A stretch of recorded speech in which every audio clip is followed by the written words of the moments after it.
নমস্কার সকলকে। দেখতে পাচ্ছেন আপনারা যে এখানে একটা মার্কেট, যেখানে মহিলারা এই মার্কেটটা চালায়। কিছু মহিলা সকলে মাছ বিক্রি করছে। আমাদের পশ্চিমবঙ্গের কাছে এটা সত্যি একটা লজ্জার বিষয় যে একটা ফ্যামিলি মহিলা হিসেবে দোকান চালাবে, এটা আমাদের পশ্চিমবঙ্গের কাছে লজ্জার বিষয় এবং সমস্ত ছেলের কাছে লজ্জার বিষয়। কিন্তু আমি মনে করি এটা আমাদের ভুল ধারণা। আপনি অন্ধ্রপ্রদেশে এবং তেলেঙ্গানা দেখতে পাবেন যে মাছের ব্যবসা শুধু নয়, এখানে আমি দেখলাম বিশাখাপত্তনম সেম জিনিস, যে অনেক মহিলাই আছে যারা ব্যবসা চালাচ্ছে।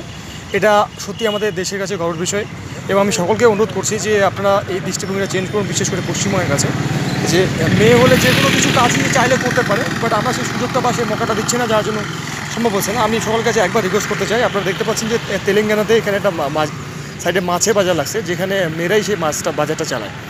আমার পশ্চিমবঙ্গবাসীর কাছে আমার অনুরোধ, আপনারা অবশ্যই মেয়েদেরকে সুযোগ দিন এবং অবশ্যই মেয়েদের প্রতি একটা ভালো দৃষ্টিভঙ্গি রাখুন, যারা তারা সোসাইটির জন্য কিছু করতে পারে এবং ফ্যামিলির জন্য প্লাস পরিবারের জন্য কিছু করতে পারে।